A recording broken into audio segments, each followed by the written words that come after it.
وريبورتاجات في التلفزيونات والى اخره عن هذا الامر. وناس كتير طالعه عماله تسب الدين على الانترنت واعلان لالحاد والى اخره. ده تطور انا اعتقد ان هو شيء مهم جدا، سواء بقى تم تغطيه الامر بشكل سلبي او ايجابي، فده شيء مهم اليوم، وده تطور ايجابي جدا حصل. ده بالنسبه لمساله الالحاد. في بقى برضه 2012 طبعا هناك احداث كثيره يعني في 2012 وممكن مناقشتها والى اخره. لكن اهم حدث بالنسبه لي واهم شخص بالنسبه لي في 2012 باختصار شديد يتلخص في كلمتين: باسم يوسف. باسم يوسف جاب ما يمكن أن تسميه الخلطة السحرية، التركيبة العجيبة اللي ممكن من خلالها إنك أنت تكون مقبول في مجتمع محافظ زي المجتمع المصري، إنك أنت يكون عندك جمهور مشاهدين واسع جدا، وتكون يعني جماهيرية أمثال هو أكثر البرامج جماهيرية النهاردة في مصر. وفي نفس الوقت يعني جايب تركيبة كده إنك أنت ممكن تنقد الدين ورجاله بدون أن تثير غضب الأغلبية من مستمعيه. طبعا ممكن تصنيف هجوم باسم يوسف على المشايخ بقى ولا آخره على إن هو إيه، إيده حنينة، ليس بالقوة الكافية. هناك أشياء كثيرة جدا ممكن تقال، لكن بما سبق وبالوضع اللي احنا فيه النهارده فهو يعني أكثر مجهود متميز اليوم بيقوم به شخص هو باسم يوسف. عقود من الكتب ومن المؤلفات ومن المناظرات لن تجدي في حين لحظة كوميديا واحدة، لحظة سخرية كافية إنها تحول الدفة. جمهور قروض الفضائيات، هذا الجمهور لا يقرأ ولا يفهم، إما إن هو بيحركه خطبة تعبوية من خطب كشك والمحلاوي، أو نكتة تخليك تضحك، اديله أنت النكتة والسخرية. وبعدين ما يفعله باسم يوسف في منتهى الخطورة، عشان كده حالة الهياج والتخبط اللي هم بيعانوا منها. يعني النهارده شفنا ايه اول ما طلع بدأ يتريق شتيمه وهذا، والمعتوه اللي اسمه ابو زفت ده ابو اسلام، وبعدين تاني يوم اعتذار، وبعدين تالت يوم شتيمه، وبعدين ده اعتزل مش عارف عبد الله بقى فقال لك انا هروح بيتنا عند امي خلاص. حاله تخبط كامله لان هم فاهمين ما يحدث.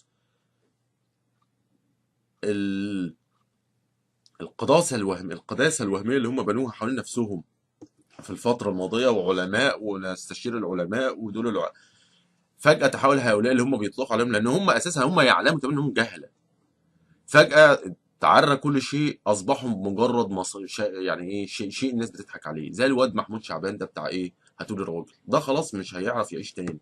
كل ما يمشي في الحتة هيفضل للأبد ده بتاع الراجل الشيخ بتاع هاتولي راجل. إنك تحوله إلى مادة للسخرية انتهى، أنت كده كأنك أصدرت عليه حكم بالإعدام. فده شيء جميل جدا حصل تطور، سواء بقى اتفقت بقى مع باسم يوسف أو تقييمك، لان هي طبعا اختلافات وكان أهمها العبارة اللي قالها مرة مع جون ستيوارت، اللي هو بيقول له ده من ضمن المجتمع المصري، من نسيج المجتمع يجب دمجه إلى آخره. أنا من وجهة نظري هذا الاتجاه في التفكير هو اللي أدى بينا للموقف اللي احنا فيه النهاردة. وده نتيجته سببه إن الناس دي في حقيقتها مش فاهمة يعني إيه إخوان مسلمين، مش فاهمة يعني إيه إسلام سياسي، مش فاهمة طبيعة الصراع اللي بيحصل.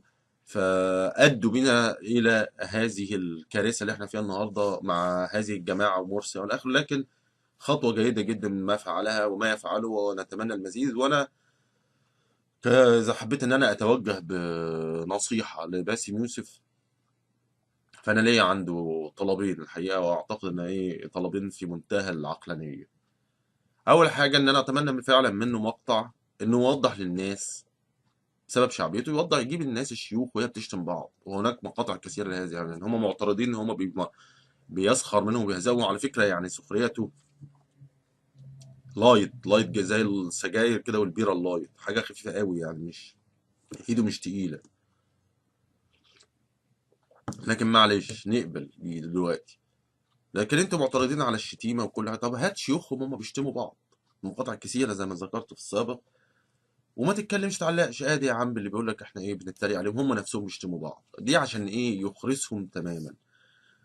النقطة بقى التانية اللي يعني هتكون ضربة عبقرية فعلا من باسم يوسف، وأتمنى أن يفعلها، وهو قادر على فعلها، ان هو يكبر شيخ الازهر والازهر عامه. طبعا هيقول لك انت ملحد وعايز الازهر يتكبر، ويا ما شتمت في الازهر، ما هو ماشي، ده الايه نظريا. على ارض الواقع دلوقتي احنا قدامنا تلك الجماعات وفي مواجهتها الازهر. الازهر هو المؤسسه الدينيه الرسميه، ومن الواضح ان ايه العلاقات بينهم مش ايه فيها توتر. من الواضح، من المهم جدا دلوقتي اللعب على هذا الامر، الانحياز لصف الازهر. مش مهم دلوقتي بقى ايه موقفك العقائدي وبتاع، لا تعدعيم الازهر الوقوف بجانبه، لان هم بيتساقطوا دلوقتي، فنرفع الازهر دلوقتي. وانا اعتقد ان شيخ الازهر الموجود حاليا شيخ يعني ليه كاريزما وليه محترم. يعني انا بعكس طنطاوي. طنطاوي تحس انه اللي هو يا لهوي، معقوله ما يا لهوي، كان كده زي يعني ايه اللي هو قروي ساذج بهارات واضواء المدينه، حيث الشهره والثراء السريع. ف اتمنى ان هو يبتدي بقى ان هو ايه يكبر الازهر، يطلب لقاء مع شيخ الازهر ويقعد معاه طبعا، ويظهر ايات الاحترام والتبجيل والتقديس، ويدخل عليه يبوس ايده، ويا فضيله المولانا ويا شيخنا وانت الكل في الكل والعالم دي زباله، يرفع الازهر. هيكون شيء مهم جدا دلوقتي. فاتمنى انه يفعله، يعني ايه يصبح باسم يوسف اللي هو بيسخر من هؤلاء القرود وهو الى اخره، في نفس الوقت مع الازهر اللي هو بقى فضيلة الإمام الأكبر، وإيه يعمل الحركتين دولت، إيه يرفع أسهمه عند العامة، بحيث إن الأزهر يستعيد مكانته مرة أخرى في قلوب العامة بعد إيه عقود التشويه بقى.